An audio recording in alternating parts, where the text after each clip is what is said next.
ये तो चौटाला परिवार सुनेगा नहीं, बंद कर देगा तुम्हारे कैमरे। बताइए, दर्शक सुने। यही तो शुरू हुआ था जी, इसीलिए मैंने जहां जिक्र किया। ये फैमिली इस बात को तो सुन नहीं सकती जी। अब ऐसे पूछ लीजिए न्यूज, ये बात हुई थी कि नहीं जी। ऐसे छोड़ो छोड़ो ऐसे बोलेगा। बताइए आप। 1988 में हुआ था। 1988 में जब अमिताभ बच्चन जी ने इस्तीफा दे दिया और वीपी सिंह जी ने कांग्रेस से अलग होकर के जन मोर्चे का गठन कर दिया जी। और मैं हरियाणा प्रदेश युवा लोकदल का अध्यक्ष था, तो उस वक्त वीपी सिंह जी ने एक फैसला लिया कि मैं चुनाव मोटरसाइकिल पे लड़ूंगा, कार में, गाड़ी, रेड़ा, ठेला में नहीं बैठूंगा जी, 4 व्हीलर में नहीं बैठूंगा, 2 व्हीलर में रहूंगा।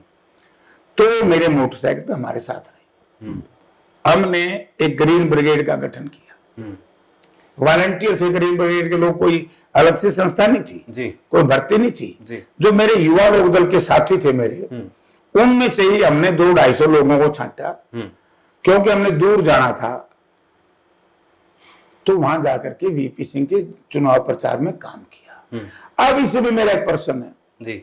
अब बार बार कहते हैं चौटाला परिवार के समर्थक जी, या परिवार, हमने जेपी को बनाया। अरे जब जेपी बनने से पहले, एमपी बनने से पहले इलाहाबाद गया, उस वक्त ओम प्रकाश चौटाला ने अपने अजय सिंह बेटे को और अभय सिंह को क्यों नहीं भेजा वहां? आपकी जगह उनको क्यों नहीं भेजा? उनको क्यों नहीं भेजा? अगर मैंने मेहनत करी सारा दिन, मैंने गेहूं की कटाई करी अपने हाथ से, तो मेहनत दिहाड़ी मैं दूंगा नहीं। ये थोड़ा कि दिहाड़ी मैं कर दूं, मेरी मेहनत है जगह अभय को दे दूं, मैं पागल हूं? मैंने मेहनत की, मैंने राजनीति की, मैं लोकप्रियता हासिल की मैंने मेहनत से। इनको उसकी पीड़ा होगी। ये उस मेरी सारी मेहनत को, हमारे नौजवानों के संघर्ष को अपने परिवार की ओर ले जाना चाहते थे, मैंने विरोध कर दिया। तो फिर जनता दल का गठन हुआ।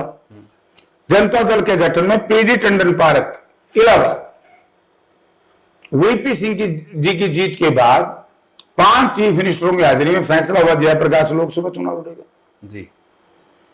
मुझे तो हर स्टेट के लोग चुनाव लड़वाना चाहते थे उस वक्त।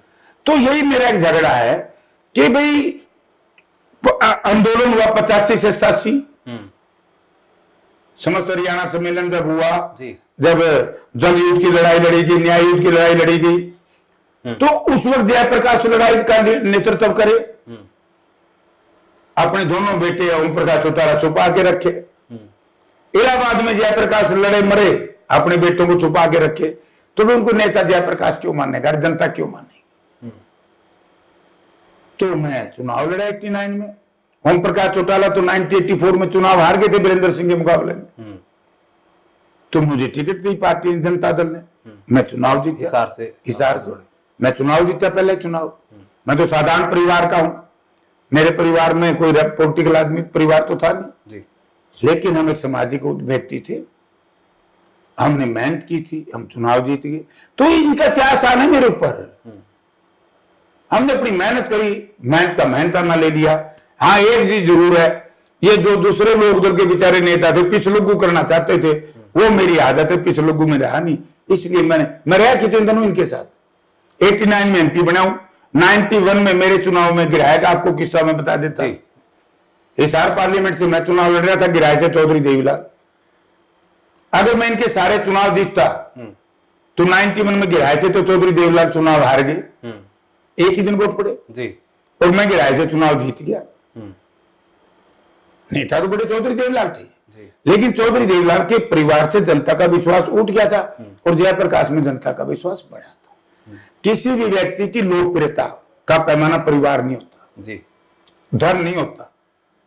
डेमोक्रेसी में, प्रजातंत्र में किसी व्यक्ति की लोकप्रियता का पैमाना है जनता।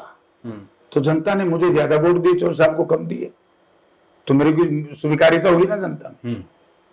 तो 94 में मैं इनसे अलग हो गया। कितने साल का सफर है मेरा इनका इकट्ठा। बिल्कुल इनके टाइम में मैं एक बार एमपी बना हूं और 4 बार बना हूं अलग होकर के। तो 4 बार भी इनकी दृष्टि से बना हूं। एक आदत पड़ गई, लालू जी मुख्यमंत्री बनेंगे, ये भी चौधरी देवीलाल ने बनाया। ममता जी बनी है, वो भी कह देंगे तो थोड़े दिन में, यह भी चौधरी देवीलाल की बनाई हुई है। ये चौधरी चरण सिंह को भी इन लोगों ने नहीं छोड़ा। मैं कहता हूं कि राजनीति में अगर सबसे ज्यादा राजनीति का परिवारीकरण किया राजनीति का अपराधीकरण किया, राजनीति का व्यापारीकरण किया, तो ओम प्रकाश चौटाला जी के परिवार ने किया।